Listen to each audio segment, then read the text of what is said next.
Hello दोस्तों, स्वागत है आप सभी का मेरे YouTube channel Pinky fashion and fabrics पर। तो आज हम सीखने वाले हैं प्रिंसेस कट ब्लाउज़ और साथ में हम बाजू का कटिंग बताने वाले हैं। बहुत ही डिटेल के साथ आपको बहुत ही आसानी से ब्लाउज़ का कटिंग सीखने को मिलेगा। वीडियो को लास्ट तक देखिएगा, बिना स्किप करके देखिएगा ताकि आपको भी अच्छे से समझ में आएगा। तो चलिए वीडियो स्टार्ट करते हैं। देखिए, ये जो हम चार्ट पेपर लिए हैं, एक देख सकते हैं तो दो कलर का लिए हैं ताकि आगे का पीछे का समझ में आएगा। और इसमें हम आपको बाजू का कटिंग करके बताएंगे। ठीक है, तो इसको अभी हम साइड करके रख लेते हैं। और जो हम न्यूज़पेपर रखे हैं इसको भी हमें डबल फोल्ड करते हुए रखना है। और हमें यहाँ पर देखना है कि ब्लाउज़ का जो साइज़ है वो हम कितना लेना चाहते हैं। तो यहाँ पर हम 32 इंच का बनाएंगे। तो 32 इंच का जो ब्लाउज़ है उसको अगर हम 4 से डिवाइड करेंगे तो हमारा यहाँ पर निकलेगा 8 इंच। ठीक है, तो हमें चेस्ट साइज़ लेना है 8 इंच। यहाँ पे हमें लेना है इस तरह से 8 इंच। और फिर हम 1.5 इंच लेंगे एक्स्ट्रा मार्जिन, क्योंकि नॉर्मल हम 1 इंच लेते हैं मार्जिन और प्रिंसेस कट है इसलिए हम आधा इंच यहाँ पर एक्स्ट्रा ले रहे हैं। ठीक है, उसके बाद हमें क्या करना है, यहाँ पर देखिए शोल्डर लेना है। तो शोल्डर हम लेंगे 5.5 इंच।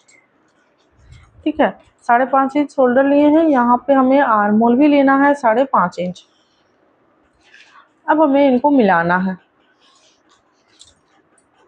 यहाँ पर हमें लाइन ड्रॉ कर लेना है। उसके बाद हम यहाँ पर 1 इंच बढ़ाते हुए, मतलब कि हमें ये पूरा चाहिए क्योंकि 1 इंच यहाँ पर होगा। उसके बाद हम इस तरह से इसको तिरछा करते हुए मिलाएंगे। ध्यान रखिएगा कमर का साइड में हमें 1 इंच बढ़ाते हुए ही लेना है।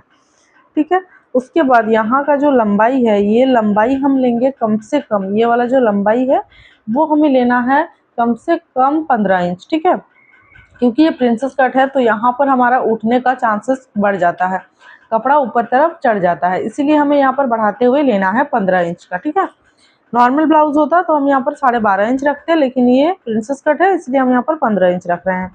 यहाँ पर हमें 2.5 इंच का लेना है गला का चौड़ाई।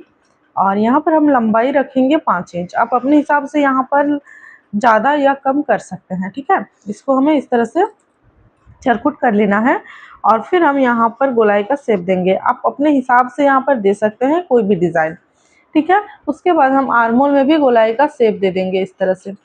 ठीक है, उसके बाद अब हमें प्रिंसेस कट का शेप देना है। तो प्रिंसेस कट के लिए हमें क्या करना है, देखिए यहाँ पर नीचे तरफ हमें लेना है 3 इंच और फिर हम यहाँ पर लेंगे 1.5 इंच, क्योंकि ये हमारा 1.5 इंच का टक्स लगता है प्रिंसेस कट में। उसके बाद हम जो टक्स पॉइंट बनाते हैं वहाँ पर हमें एक निशान लगाना है। ठीक है, उसके बाद अब हमें इसको ऐसे पेपर को घुमाएंगे और हम प्रिंसेस कट का जो शेप होता है वो देंगे इस तरह से। ठीक है, उसके बाद ये जो हमारा पॉइंट बना था यहाँ से हमें घुमाते हुए इस तरह से घुमाना है। क्लियर है? तो एकदम सिंपल तरीका बता रहे हैं आपको, बहुत ही आसानी के साथ और कम टाइम में आपका बन के तैयार होगा ये। उसके बाद अब हमें जैसे लाइन ड्रॉ किए हैं इसको हमें सिंपल कटिंग कर लेना है।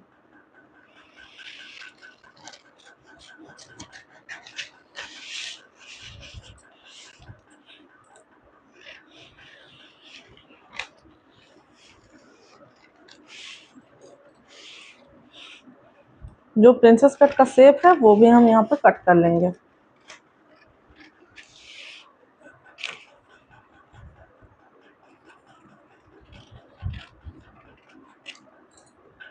ठीक है, तो ये हमारा इस तरह से प्रिंसेस कट जो है वो बन के तैयार हो जाएगा।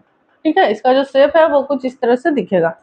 अब हमें बाजू का कटिंग करना है, तो उसके लिए हमें इसको इस तरह से इसके ऊपर रखेंगे क्योंकि सिलाई में इतना जाएगा। और फिर हम इसको नापेंगे ऐसे तिरछा करते हुए। ठीक है, तो यहाँ पर देखिए 6.5 इंच आ रहा है और हम अगर यहाँ पर 1.5 इंच जोड़ेंगे तो हमारा यहाँ पर हो जाएगा 7.5 8 इंच। ठीक है, तो हमें 8 इंच का लेना है यहाँ पे स्लीव का चौड़ाई, मतलब कि आर्म होल का। ठीक है, अब देखिए ये हम इसको इस तरह से डबल फोल्ड करते हुए रखेंगे। तो देखिए इस तरह से हमें डबल फोल्ड करते हुए मोड़ के रखना है। फिर हम यहाँ का जो चौड़ाई है वो हमें लेना है 8 इंच। तो हमें यहाँ पर 8 इंच पर निशान लगाना है। निशान लगाने के बाद अब हमें क्या करना है कि स्लीव का जो लंबाई है वो हमें देखना है। अब आप सोच रहे होंगे कि लंबाई हम किस तरफ से देखेंगे, तो जो हमारा बंद वाला साइड है देख सकते हैं, वहीं से हमारा लंबाई नापाता है। तो यहाँ पर हम लेंगे 5 इंच। 5 इंच लेने के बाद इसको सिंपल सीधा इस तरह से लाइन ड्रॉ कर लेना है। फिर हमें क्या करना है, यहाँ से ऊपर तरफ लेना है 2 इंच, जहाँ से हम दाग दिए वहाँ से 2 इंच, और ये जो पॉइंट है वो हमें यहाँ पर देना है। फिर हमें यहाँ से लेना है 1.5 इंच इस तरह से सीधा, इसको हमें सीधा रखना है क्योंकि ये मार्जिन बनेगा। फिर हम यहाँ पर देखिए हाथ का जो गोलाई है वो हमें 1 इंच माइनस करते हुए लेना है 7 इंच, और फिर यहाँ पर हमें लेना है 7.5 इंच। इस जगह पर हमें आधा इंच बढ़ाते हुए लेना है ऐसे, और ये हमें 1 इंच घटाते हुए लेना है ऐसे, ठीक है। फिर हमें स्लीव का जिस तरह से शेप देते हैं वैसे ही हमें सिंपल शेप देना है। हो गया। अब हमें क्या करना है कि ये जो हमारा पॉइंट है यहाँ पर एक पॉइंट बना लेंगे। उसके बाद अब हम जिस तरह से लाइन ड्रॉ किए हैं वैसे ही हमें सिंपल कटिंग कर लेना है। अब आप सोच रहे होंगे कि यहाँ पर हम बढ़ाते हुए क्यों कटिंग कर रहे हैं इस जगह पे, तो इसको हम इसलिए बढ़ा रहे हैं ताकि जब हम मोड़ेंगे तो यहाँ पे हमारा बराबर आएगा, ठीक है, स्लीव खराब नहीं होगा, तो इसलिए हम इस तरह से इसको कटिंग कर लेते हैं। देखिए ये हो जाएगा हमारा पूरा बाजू का कटिंग। अब हमें इसको ऐसे ओपन करना है। ओपन करने के बाद हमें ये देखना है कि यहाँ का गोलाई ठीक है कि नहीं है, कम ज़्यादा हो सकता है, उसको आपको अच्छे से शेप देते हुए कटिंग करना है, और फिर यहाँ का जो सीधा है वो ठीक है कि नहीं है, तो परफेक्ट है। अब हमें क्या करना है, ये जो हमारा बैक साइड है इसको हमें लाना है इस तरफ, जो हम पॉइंट बनाए थे वहाँ तक, ठीक है। इसको हमें इस तरह से फोल्ड कर लेना है। फोल्ड करने के बाद जो हमारा शेप बन रहा है इसके ऊपर ऊपर हमें इस तरह से कटिंग कर लेना है। तो देखिए ये हो जाता है एक्स्ट्रा। इसको निकालने से क्या होता है कि आर्म होल में झोल नहीं होता है और बहुत ही आसानी से आपका जो है स्लिप बन के तैयार हो जाता है। अब हम इस तरह से इसको खोलेंगे तो देखेंगे ये हमारा मोड़ने के बाद कुछ इस तरह से दिखेगा। अब जो हम ब्लाउज का कटिंग किए थे प्रिंसेस कट में उसको हम लाएंगे और इसका जो आर्म होल है वो हम देखेंगे इस तरह से, ठीक है। और अब हम इसके ऊपर रखते हुए इसको नापेंगे। देखिए इस तरह से हमारा बाजू का भी कटिंग हो जाता है एकदम परफेक्ट तरीके से, बहुत ही आसानी से। तो देखिए ये हो गया हमारा प्रिंसेस कट और साथ में हमारा बाजू। आई होप आपको समझने में आसानी हुई होगी। वीडियो कैसा लगा प्लीज़ मुझे बताइए। चैनल में नए हैं तो प्लीज़ सब्सक्राइब कर लीजिए। चलिए मिलते हैं नेक्स्ट वीडियो के साथ।